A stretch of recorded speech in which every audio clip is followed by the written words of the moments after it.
How all this works is Arash Markazi, who is the CEO and founder of the Sporting Tribune, as well as a former columnist at Sports Illustrated, the LA Times, and ESPN. Arash, great to see you back here. But we started, the first time you were here was about a sports betting scandal, and now you're back here again for another sports betting scandal. What happened here? Sort of break down how this worked. What makes this so unique is the size and scope of it, right? Like every now and then you'll hear about, right, you remember like the Pete Rose scandal, that was one manager, or you'll hear about one player. You're talking about nearly 40 players over 2 seasons, 17 schools were involved in this. It began with the Chinese Basketball Association, and when you talk about these fixers, it's like, you know what, this works in the Chinese Basketball League. Like maybe we can talk to some players, and I got some players.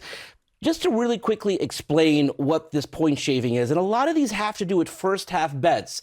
If you're favored to win or you're favored to lead by 10 points, you're basically telling the people who took the bets to don't play hard. We want them to win by 20 or to at least take the lead in the first half by 20 or more than 10. So that was the thing. Basically, do not play hard. We want the other team that we're going to place a large wager on to cover the spread. And so it started in China. It did. And then one of the guys who was real successful in China said, I'm going to take this to the U.S. And then he starts working with these college players who are all in on it as well. One of the things that we talked about when we first touched on this is that this is not something that is going to affect multi-million-dollar players.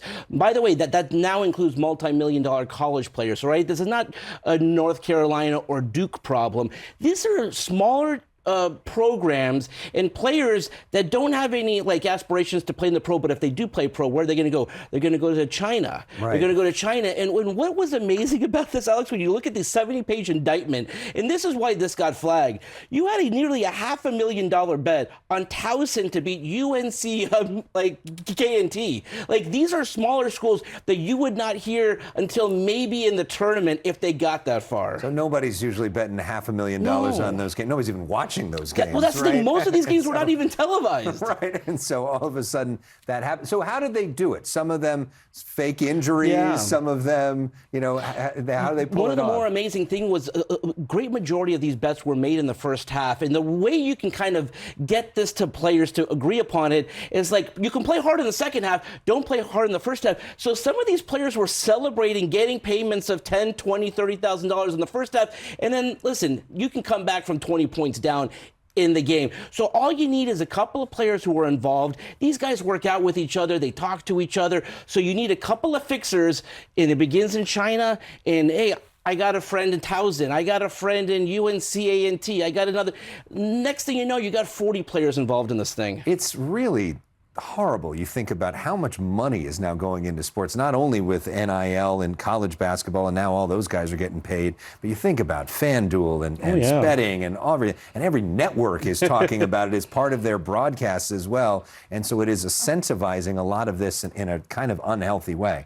Speaking of big money, that's right. Breaking news in the sports world in terms of the Dodgers, who you cover so closely.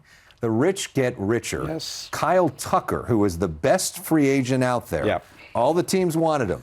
And he's going to the team that just won the World Series 2 years in a row.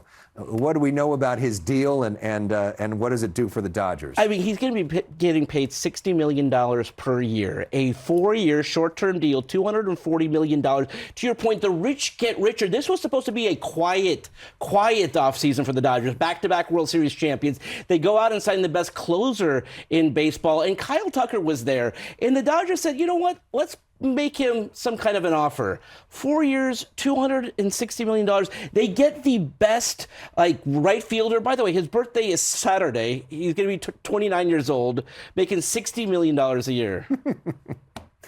Well, maybe there's an argument for the salary cap if you're one of the other teams other than Dodgers. We're going to get a lockout after the season. But, hey, maybe the Dodgers go into the lockout with the 3P. We'll see. It's fun if you're a Dodger fan. Arash Markazi, you can check out his work at the Sporting Tribune. Thank you so much, Arash.